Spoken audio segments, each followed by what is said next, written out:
It is my honor to welcome you to the New York Medical College Author Recognition Ceremony, recognizing all authors who published during the calendar year 2020. What a year. You kept right on going. The wheels of science did not stop at New York Medical College.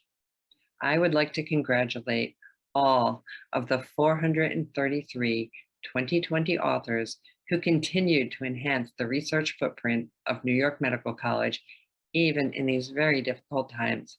Your commitment to the scientific record is commended and appreciated. This year, obviously, we are once again meeting virtually, something we hope to rectify for next year. But I have to say, with this format, we have the participation of all of the awardees. We also have department chairs, deans, and college leadership presenting, all of whom I thank for making this online event a success, and also something we can add to our college archives. I also want to sincerely thank Nina Kurzban and Jeanette April for their work in compiling the bibliography. It's a lot of work, and for orchestrating this event, respectively.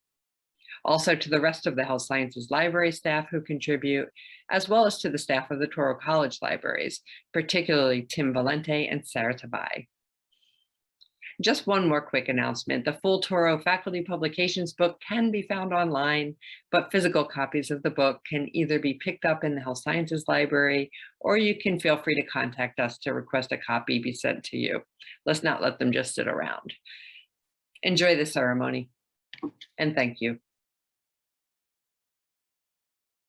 Hello, and welcome to our annual authors event in New York Medical College. As always, our gratitude to the librarians of New York Medical College for compiling the data, preparing the lists, and organizing the event. I always say that there's a special place in heaven for librarians, and I still believe that.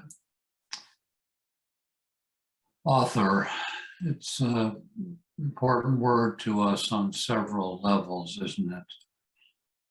Victor Fuchs, in his book about life and meaning, says that the reason we get up in the morning is because we view that our lives have some meaning, and for many people in the academy, meaning is granted by the generation of new facts and communicating those new facts to others through research and publication. The word author itself is of Latin origin.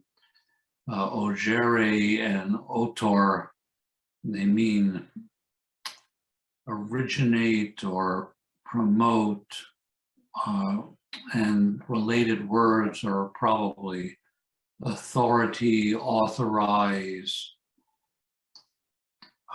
and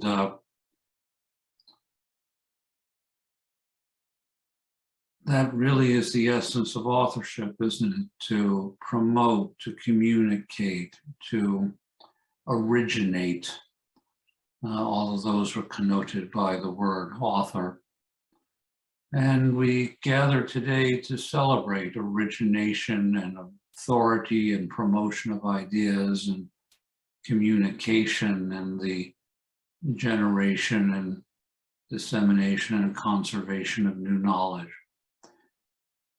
Therefore, my congratulations to all of our authors, our gratitude for your contribution to the generation of new knowledge and its communication, our gratitude for the honor you bring to New York Medical College by your work.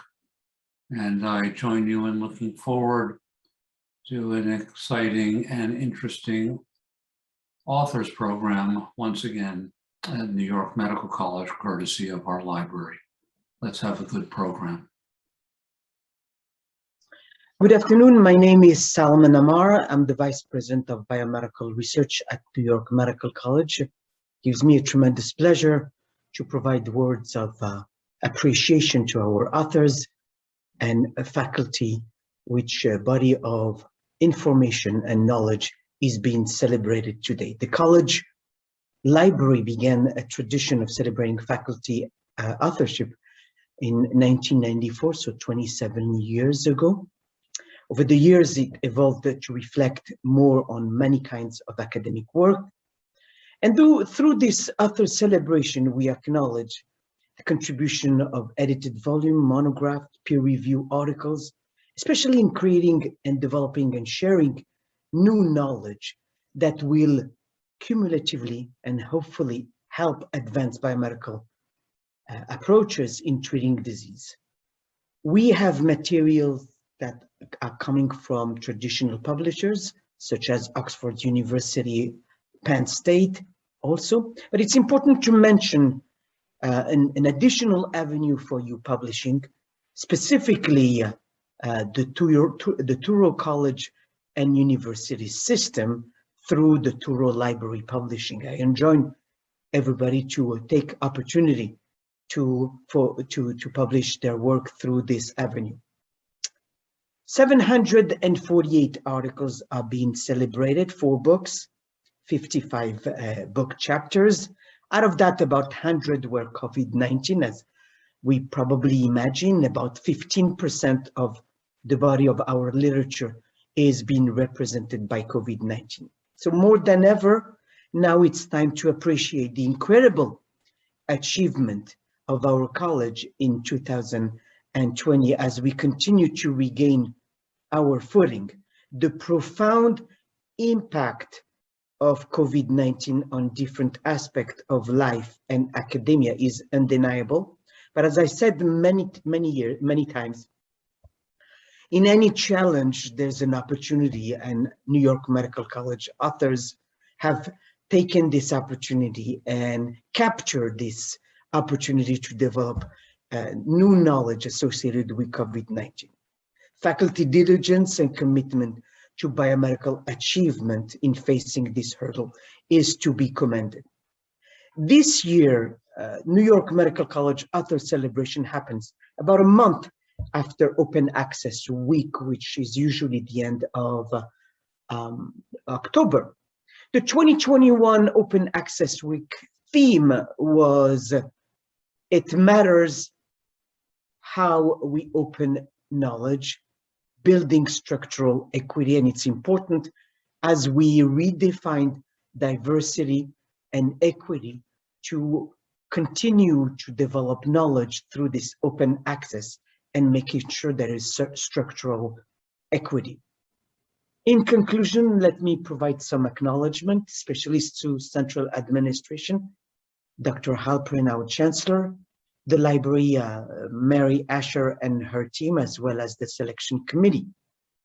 We're glad that you've decided to join us to celebrate the diversity of scholarship and the diversity of publishing that authors from New York Medical College have accomplished in the past year, from faculty who you'll see specifically identified later. Thank you very much and have a wonderful day.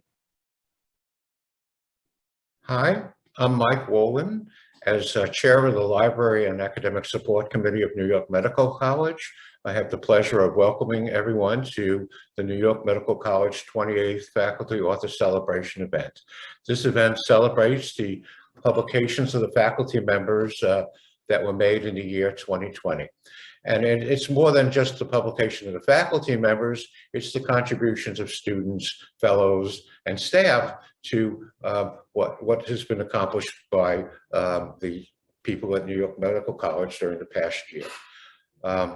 The library, under the directorship of Marie Asher, organizes this event, and her staff puts together a wonderful event each year and documentation of all the work that was published, in this case during the year 2020, in areas that could be as diverse as the basic medical sciences, clinical science, academic education and administration of these processes, and the health sciences and other fields where people in the college publish on. The documentation is put together each year in a list of publications for the New York Medical College, and that's part of the Touro College, and it eventually becomes available through Taurus Scholar. And so what we basically have is a recognition in paper of what was accomplished by New York Medical College during the year 2020 that we're celebrating. And I think, as you'll see, that even though we had the pandemic year, many, many good things were accomplished, and this will be highlighted in today's event. Keep in mind that during 2020, we had during March, the basically everyone went remote and the campus became essentially closed. We had to adapt to this environment. Eventually, as we got into June, labs began to partially reopen and do the best they can under the pandemic conditions that existed during that year. And even under these conditions, I believe you'll see that a lot was accomplished by members of the faculty of the college and the people that we work with. Let me get things moving and hope that this is a wonderful celebratory event for our entire community, and we have something positive to remember this rough year for.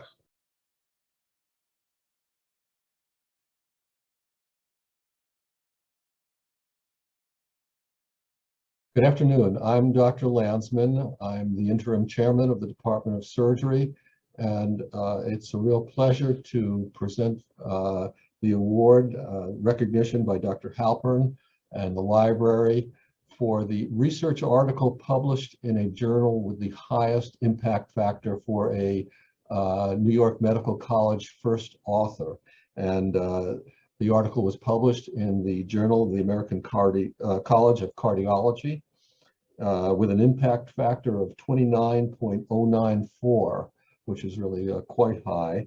And I'd also like to add that this article was recognized as one of the top picks for that year by the editor-in-chief of the Journal of the American College of Cardiology. And the award goes to Dr. Joshua Goldberg, surgical director of the Transcatheter Heart Program and surgical director of cardiac surgery outcomes research at Westchester Medical Center. And it's for his article, Survival and Right Ventricular Function After Surgical Management of Acute Pulmonary Embolism. So that's a real accomplishment, and I'm really proud to introduce Dr. Goldberg. Hello, thank you for the honor of this award. The paper that we published in Journal of American College of Cardiology investigated the surgical management of pulmonary embolism. This will have an impact on the field of pulmonary embolism and the management of the sickest patients which still carry a very high mortality. Pulmonary embolism is the third leading cause of cardiovascular death in the United States, and there's been little progress over the last several decades in the sickest patients. The paper that was published from Westchester Medical Center data in our experience over a 15-year period represents the largest surgical series in the current published literature, and showed excellent survival and cardiac recovery, much better than that reported from other treatment modalities. And it's our hope that this will improve the survival of patients with pulmonary embolisms. Again, thank you very much for this honor, and the group here will be continuing doing work and publishing on this very important subject matter. Thank you.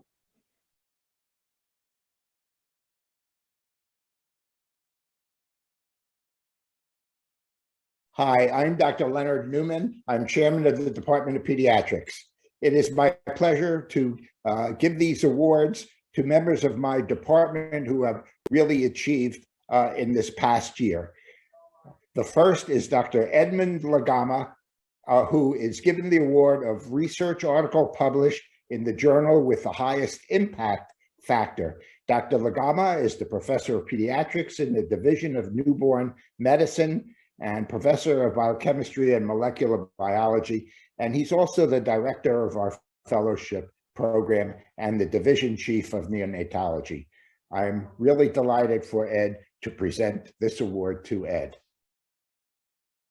My name is Ed Lagama. I'm a professor of pediatrics and have a joint appointment in biochemistry and molecular biology in the graduate school and medical school. And I'm very pleased to be here tonight to tell you a little bit about the work we've done and my career interests on premature babies and brain development.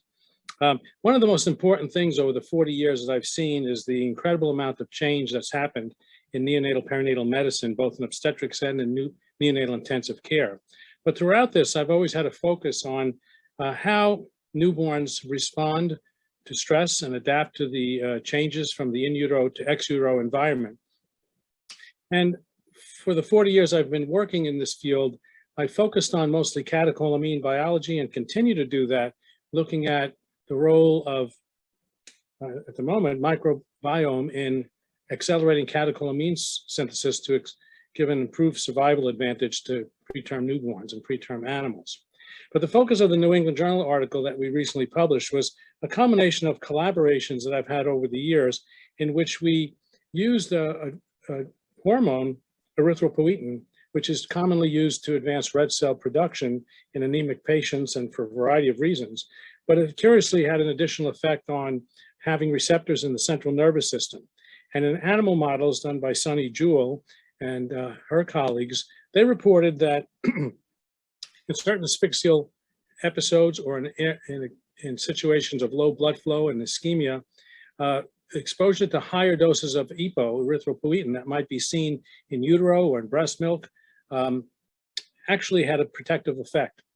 So this was a large-scale multi-center trial in which EPO was given at a much higher dose than would typically be used to treat anemia from birth in babies below 28 weeks gestation in an attempt to determine whether there was improvement in long-term outcome. And some of the positives of the study were that it was really well executed. The enrollment criteria and the conduct of the investigators at 18 different centers, we all contributed to the design, but several of us, the lead authors on the journal article, were the originators of the ideas in the program. But it was conducted very, very well, and the groups were incredibly well matched. And the conclusions, unfortunately, did not show any difference in long-term developmental outcomes. However, there was a decrease in the number of transfusions, as you might gather, and a decrease in the number of quantity of blood that was transfused, even if a child did get it. So there are certain advantages to it. And then we also looked at other aspects of outcome, including kidney function and other organ systems, which I won't go into at the moment, but also was of significant consequence. At the present time, we're looking at a different hormone, and I have a grant pending that's similar to this study at the NIH with a colleague of mine, Praveen Balaf, who was here on campus for many years. And it's another 16-center trial where we're hoping to use, get funded to use thyroid hormone, which also is incredibly important for brain development throughout the fetal and neonatal period as an intervention to address the problem of intraventricular hemorrhage to see, once again, whether we have a translational therapy. And the last thing in the same genre of interest is that I think the future of neonatology is really going to focus on taking advantage of a certain variety of stem cell interventions in which the paracrine function of stem cells like mesenchymal stem cells or unrestricted somatic stem cells can be used to attenuate the magnitude of injury to a baby born prematurely or with ischemic or hypoxic injury, and take advantage of the evolutionary response of those cells to allow the normal recovery process to enable brain growth and development that would normally continue throughout the first 6 months to a year after birth to recover somewhat. So we have great hope for the future of neonatology in general. I also have great hopes for the research that we can do to improve those outcomes. And I believe that in the future, we'll be having conversations like this about how we apply stem cell therapy for the betterment of tiny babies everywhere. So thank you again for this opportunity to be recognized. And I always enjoyed working here with my colleagues and at the medical school and at the university hospital. Good night.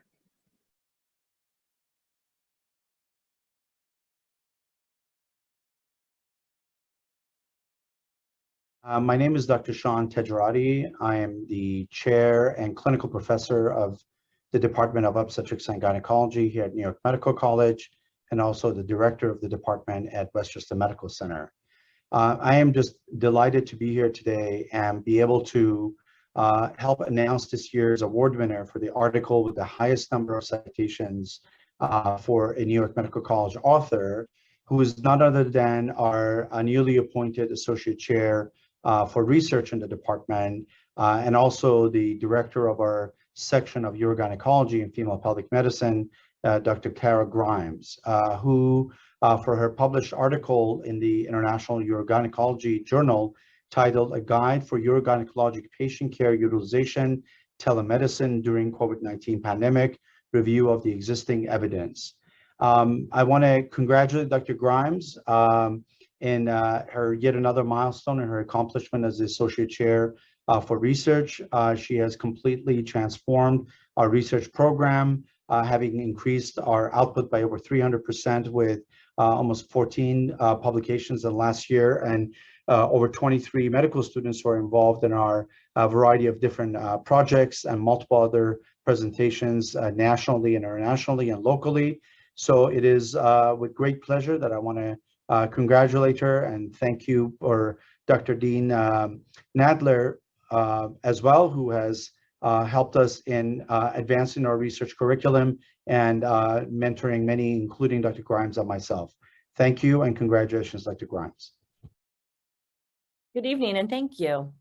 I'm Kara Grimes. I'm the Chief of Advanced Urogynecology and Female Pelvic Medicine and Reconstructive Surgery at Westchester Medical Center. I am an Associate Professor of OBGYN and Urology and the Associate Chair of Research for the OBGYN Department at New York Medical College. I'm honored to have been selected to receive the Faculty Award for the article with the highest number of citations by a New York Medical College first author. And I'm even more thrilled to get a few minutes to highlight our work with you. So we won this award for our work entitled "A Guide for Urogynecologic Patient Care Utilizing Telemedicine During the COVID-19 Pandemic, Review of Existing Evidence." I'm going to start out with a quote from Werner von Braun that I really think sums up how this paper came to be. And it's one of my favorite quotes. So he said, "Research is what I'm doing when I don't know what I'm doing."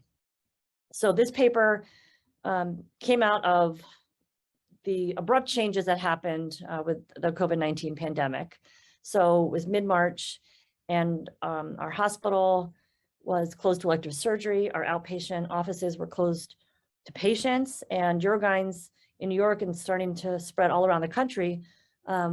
We had to learn how to take care of our patients. And I realized there was very little literature or guidance out there. So I'm lucky to be part of two research engines that I turned to help me with this paper. So the first one is a group that I've been a member of for about 10 years, and it's the Society for Gynecologic Surgeons Systematic Review Group.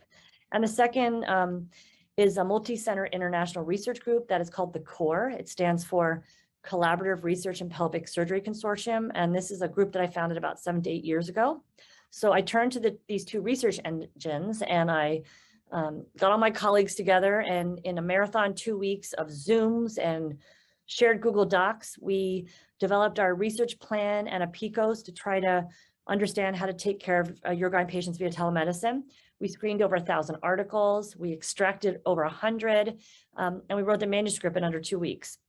We submitted to April 6th. It was published, no, sorry, it was accepted April 7th and published just a couple weeks later. And I think this paper really became a blueprint of how best to treat urogyn patients. And I think due to the speed of getting this out, how fast we got it out, and the practicality of some of our clinical suggestions, it really became a highly cited paper. And I'm proud to say guided practice for urogynecologists around the country and around the world. I'm truly honored to have worked with my national colleagues, and I'm further honored that I'm supported by New York Medical College. Both Dean Nadler and Dr. Tegerati, who's my OBGYN chair, have been extremely supportive of the research efforts in the OBGYN department. one thing that I hope to pay back to the medical college is I've now learned that systematic reviews aren't that hard. And last summer, we got our medical student research fellows together for the summer, and we produced a systematic review. And currently we're writing that up into 2 manuscripts. And I am trying to put the foundation in place so that this can be an annual medical student OBGYN project where we produce 1 systematic review each year. So again, I just wanted to thank New York Medical College for this recognition. It's truly an honor, and it further inspires me to continue my efforts to try to find answers to things that we don't know. I want to continue to draw on the collaborations that I already have. I look forward to making further connections and collaborations with researchers at New York Medical College. And I want to bring all of this to our students, our residents, and the faculty.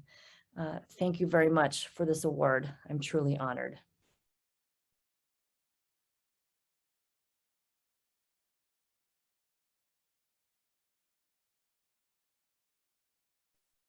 The next award that I would like to present is to Dr. Alok Singh, who is in the Division of Pediatric Intensive Care at New York Medical College, Maria Ferreri Children's Hospital.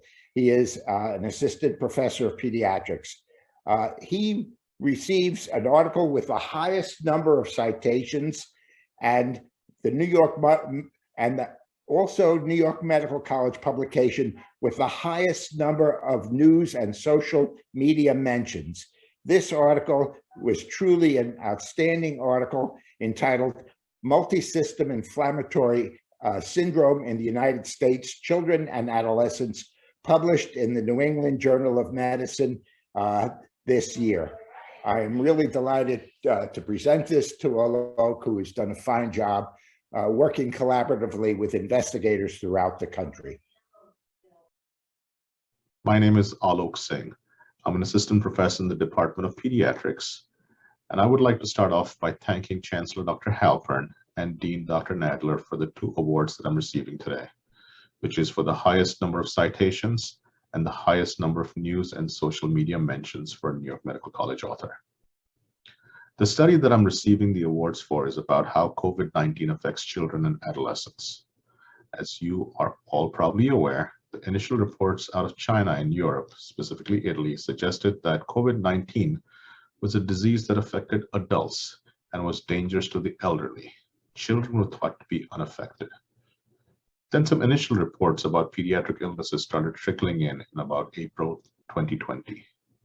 Our publication was the first national study describing how COVID-19 affects children and adolescents and elucidated a new syndrome called multisystem inflammatory syndrome, also known as MISC, in children, and was published very quickly after the initial reports in July 2020.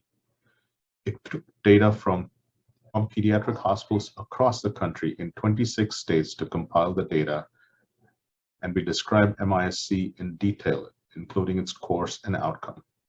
There were approximately 200 cases in the course of a few months, and 70% of children had 4 or more organ system involvement. There were also 4 deaths. This study changed our thinking about COVID-19 being benign for all children and focused our attention to this age group too.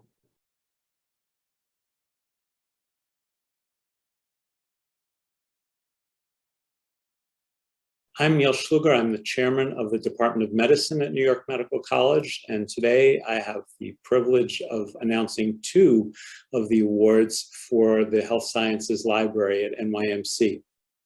The first award goes to the NYMC first author publication with the highest number of social media mentions, and the winner this year is Dr. William Frischman, the emeritus chairman of the Department of Medicine, professor of medicine and professor of pharmacology, for his article, 20 Common Mistakes Made in Daily Clinical Practice. This article was published in the American Journal of Medicine in January 2020 and has garnered 738 social media mentions. So congratulations, Dr. Frischman. Thank you, Neil. And I'd like to thank the library and the medical school for this recognition. I've been a teacher at the school for well over 20 years, and have been working in medical publishing even for a longer period of time. The article that was cited comes from the American Journal of Medicine, where an editorial site for the journal. The American Journal of Medicine is the official journal of academic internal medicine in North America. So this article actually dealt with issues that we deal with in medical practice, but the American Journal of Medicine actually publishes on a wide variety of topics related to internal medicine and its subspecialties. I've been an editor of medical journals for well over 30 years. On campus, we edited a journal called Cardiology Review, which has included many medical students through the years. In fact, a total of 650 students we've had over this 20-year period. We have 15 students now who are taking an elective with us in medical publishing and medical writing. We also have edited in the past the Yearbook of Medicine. We did that for a long period of time. I did that with Dr. Nate Garrett. She actually was one of the co-editors of the journal of the Yearbook of Medicine with us. I find medical writing to be very exhilarating. It's in a way part of our responsibility in medicine is not only to take care of patients, which is our sacred responsibility, but also to advance the field. And in medical writing and publishing, we have the opportunity to do that, to advance the field. In academic life, one shows really what your work is done from publications. So being adept in publications, knowing how to prepare publications is actually an important skill. And in fact, as I mentioned, we've had 15 students now who are working with us on various medical publications and have had 650 in the past. Included in that group is Alan Kadish, who is the chancellor of the school. Alan worked with me as a medical student at Albert Einstein. And in fact, his project related to what he wound up doing as a cardiac electrophysiologist in later years. Again, my thanks to the library. I've always considered the medical library as a sacred place of the school. And I congratulate also the library for all their hard work in preparing us and preparing the medical students and the faculty in their academic pursuits.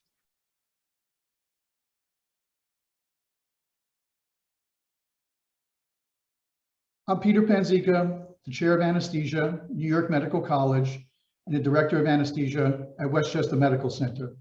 And I'm here to introduce the Aurora recipient, Dr. Albert Kwan, who won the New York Medical College Award for the paper as first author, which had the most mentions in 2020.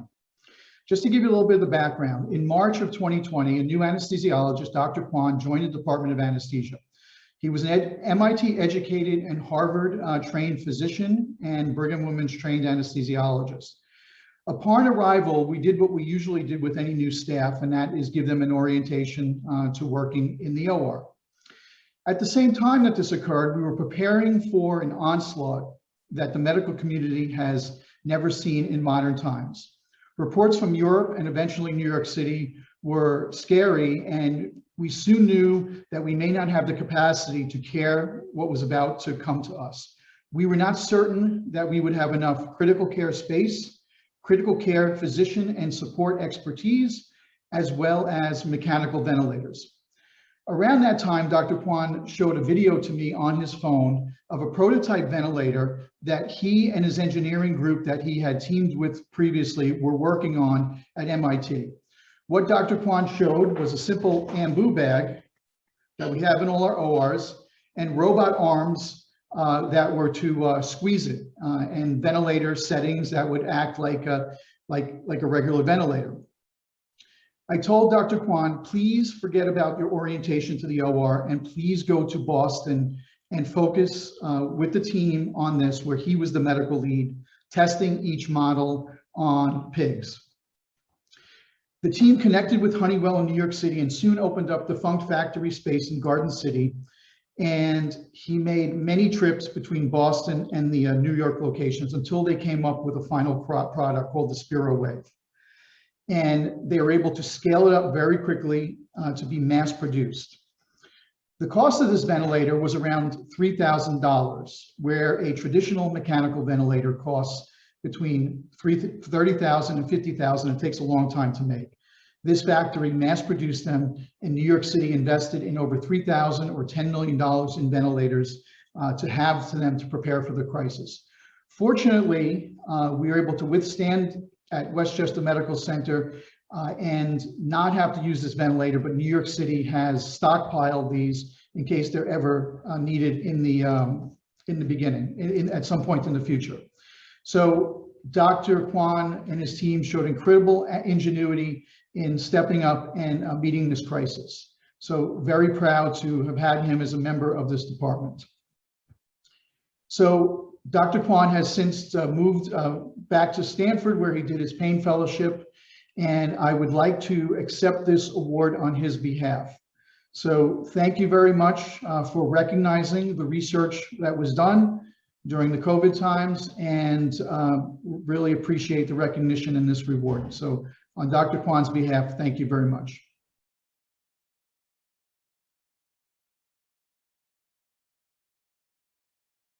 The award for the NYMC first author who has published the most open access articles this year goes to Dr. Gary Wormser, who is professor of medicine, microbiology, and immunology, and pharmacology, and chief of the Division of Infectious Diseases at New York Medical College. He published last year over 13 open access articles, and we congratulate him for that.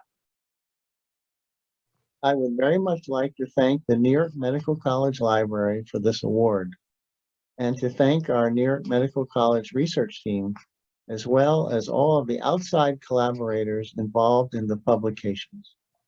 Of the 12 articles that were published as open access, 4 were on COVID and 8 on tick-borne diseases, 7 of which were on Lyme disease. Contributing to the decision the journals made to publish the articles as open access likely included the importance of the topics and or the federal funding that was received to conduct the research.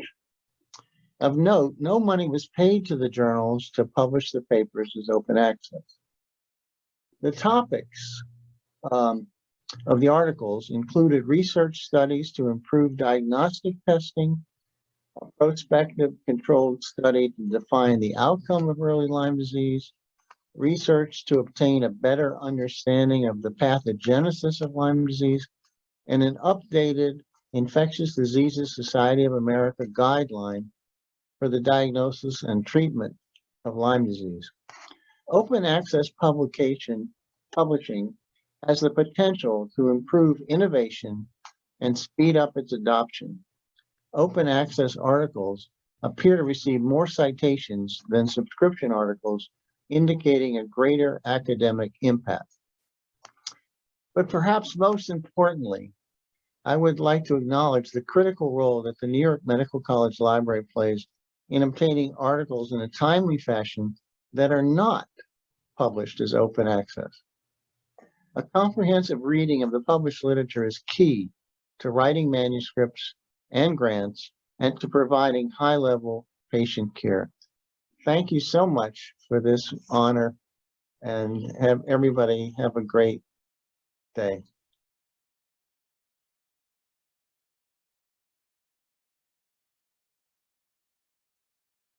Good afternoon.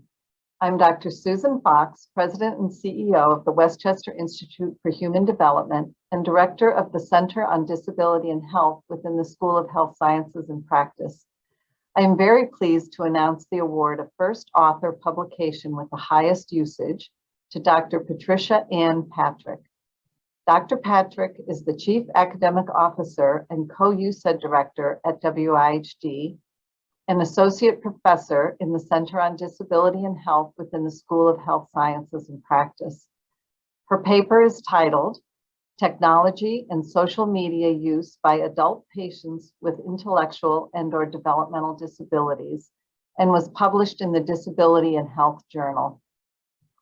In her current role, Dr. Patrick oversees all research and training activities at WIHD, identifies and guides the organization's research agenda, collaborates with faculty in formulating research topics, drafting research protocols, and writing abstracts, manuscripts, and grants. She supports student engagement at WIHD, and she facilitates relationships with affiliated universities and colleges. In addition to her research experience, Dr. Patrick has over 15 years of experience with public health program development, management, and evaluation. She received her DRPH in epidemiology from New York Medical College in 2010. We at WIHD are all very proud of her accomplishments and wish to congratulate Dr. Patrick on this award. Hi, everyone. I'm Tricia Patrick, Chief Academic Officer and Co-USED Director at the Westchester Institute for Human Development. I was pleasantly surprised to learn that our article, Technology and Social Media Use by Adult Patients with Intellectual and/or Developmental Disabilities, saw the highest usage among faculty first author publications. This work was one of my first projects when I arrived at WIHD a number of years ago. WIHD staff were interested in introducing a cloud-based tool to individuals with disabilities for a variety of reasons, to connect with others, to view self-care videos, and the like. But I thought, do some of our clients even have access to devices where they could use such a tool? So we designed the study to do just that, to explore the prevalence of technology and social media use, as well as the possible barriers among adult patients with disabilities. We had a New York Medical College student from the School of Health Sciences, now a New York Medical College graduate, Jason Zanakis, administer a survey via a tablet in our waiting room. He was able to speak to almost 400 of our clients. As our results, and as the paper reveals, many of our clients did not use the typical devices and even less use social media. Therefore, we concluded that we must first look to promote the use of technology and media among our clients. We are currently doing such at WIHD through grants meant to explore how such devices can promote increased involvement in healthcare, as well as other aspects of life, such as independent housing. I believe that efforts to increase individuals with disabilities' participation in healthcare and to improve the delivery of care among these individuals may have been a driving force behind the paper's interest. Nevertheless, we will continue our work and hopefully have more to report soon. Thank you.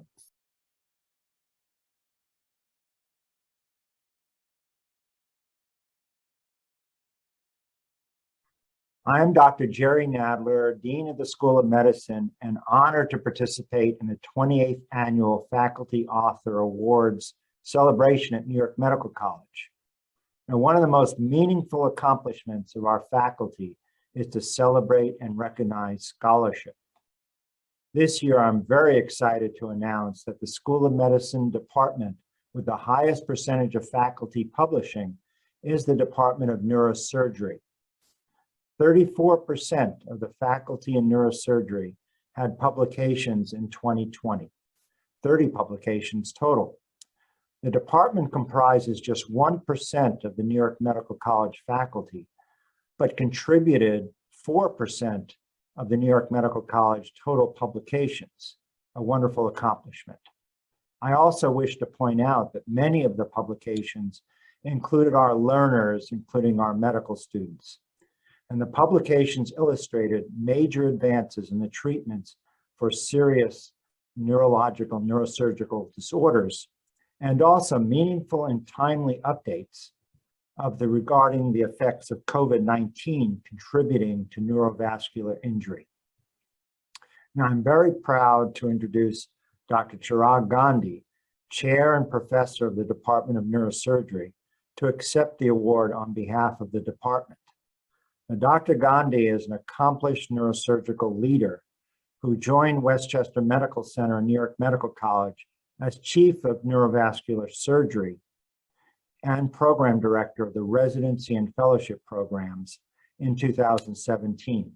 In 2020, Dr. Gandhi was appointed Professor and Chair of the Department of Neurosurgery and continues as the overall Director of Neurosurgical Services at the entire Westchester Medical Center Health Network. Dr. Gandhi has numerous honors and has received outstanding training in many aspects of neurosurgery and neurovascular interventions. He is a wonderful educator, a mentor, a funded investigator.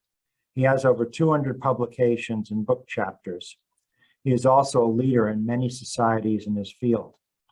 I am thrilled to partner with Dr. Gandhi as he sets the academic tone for his department at New York Medical College. I now want to introduce Dr. Gandhi to say a few words and accept the award on behalf of his department. Thank you very much. It's my genuine honor to accept this award on behalf of the faculty of the Department of Neurosurgery. I want to thank Dr. Nadler and New York Medical College for the consideration and the accolade.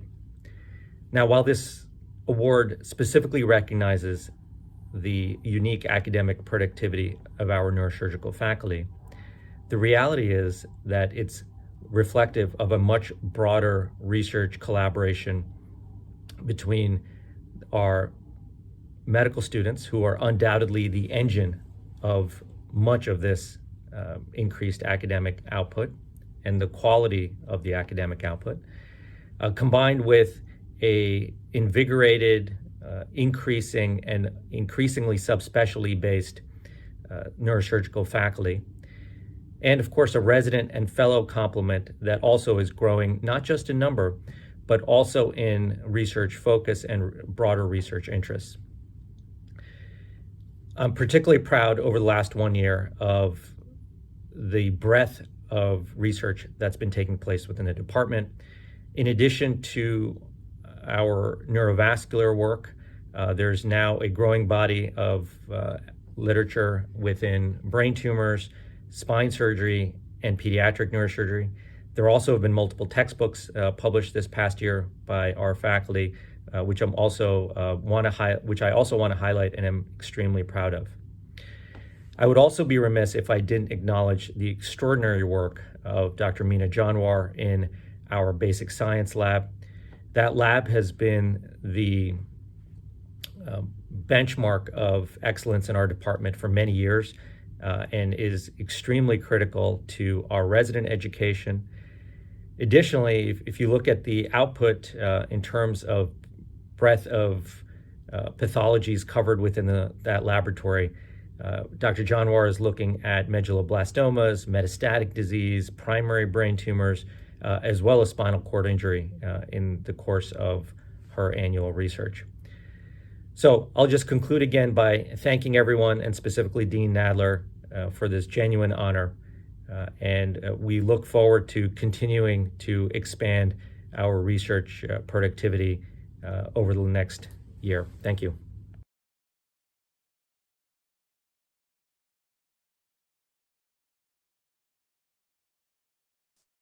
Hello, my name is Dr. Marina Holz. I am the Dean of the Graduate School of Basic Medical Sciences and Professor of Cell Biology and Anatomy here at New York Medical College. Thank you for joining us for this 28th annual author celebration. Publishing is an important milestone in the life of every scientist and researcher because it represents years of painstaking experiments and a lot of work by many people. This year, I would like to award the following recognition: the School of Basic Medical Sciences Department with the highest percentage of faculty publications. This year, the award goes to the Department of Physiology. I would like to acknowledge all my colleagues for their hard work during this past year, which was undoubtedly very challenging. To accept the award, I would like to welcome Dr. Christopher Leonard, who is the professor and the interim chair of the Department of Physiology. Congratulations. Greetings. I'm Chris Leonard, the Interim Chair of Physiology. On behalf of the Department of Physiology, I'm honored to accept the award for having the highest percentage of faculty published from the School of Basic Medical Sciences.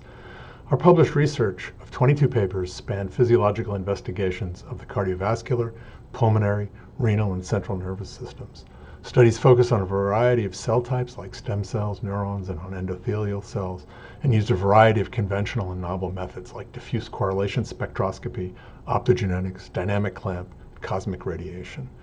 Congratulations, Department of Physiology. Keep up the good work.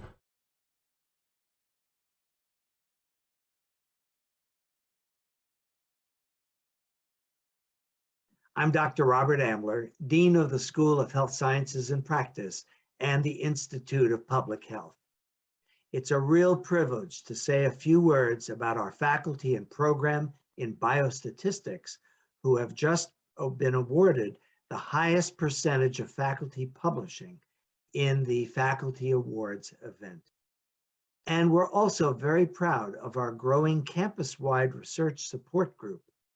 These folks have worked hard since its inception to help colleagues from all the schools with study design, statistical approach, sample size and power calculations, as well as survey design. So why is it all more noteworthy that they've achieved such a high percentage of faculty publishing? Well, we have only to turn to an older statistician from more than 150 years ago, Sir William Thomson, who became ennobled and better known to all of us as Lord Kelvin. Kelvin wrote, "If you cannot measure it, you cannot improve it." He also wrote, "When you can measure what you're speaking about and express it in numbers, you know something about it. But when you cannot measure it, when you cannot express it in numbers, your knowledge is of a meager and unsatisfactory kind." So measurement is a basic and sacred tenet of science. But publishing findings is equally essential. Well, 50 years ago, Professor Neil Postman of the Steinhardt School at NYU wrote, "The written word endures." The written word endures. So congratulations to our biostatisticians, the Department of Public Health, and all of our faculty on this great campus who have given us written words that endure. And now, Dr. Mark Kittleson, Chair and Professor of Public Health, will accept this award on behalf of the department. Dr. Kittleson. Greetings. I'm Dr. Mark Kittleson, Chair of the Department of Public Health, and I'm pleased and very proud to accept this award on behalf of the Department of Public Health faculty and specifically the Division of Biostatistics. We are an indeed fortunate program in that we have two academically trained biostatisticians that grace our presence. Many MPH programs are not that fortunate. As a result, we have MPH students who are exceptionally well trained in the concepts of biostatistics, and we have a talented group of MS students who are earning their degrees in biostatistics. Both Drs. Shuhu Shi and Hae-Young Kim are to be commended for their outstanding research endeavors, but also for their skills in preparing our public health students. The Division of Biostatistics is one of 5 divisions in the Department of Public Health. Among the 11 full-time faculty in the department, 2020 saw 37 publications in peer-reviewed national and international journals. We had 100% participation. Every faculty member contributed to this total. We also had over 40 presentations at national and international conferences as well. So I am proud of all of those individuals, especially those that contributed to the publications. My hat's off to Drs. Tahara, Murthy, Block, and Knapp in Health Policy and Management, Drs. Liberatus and Chen in Health Behavior and Community Health, Drs. Kennedy and Drugi in Epidemiology, and Dr. Shkarjian in Environmental Health. In addition, we've had 3 faculty members who contributed to the department teachings, but have most of their responsibilities elsewhere. They also contributed to this list of publications and presentations. Drs. Ansel, Brocious, and Hongduk Kim, thank you for your contributions. Again, my congratulations to the faculty in the Department of Public Health, with a special shout out to the faculty in the Division of Biostatistics.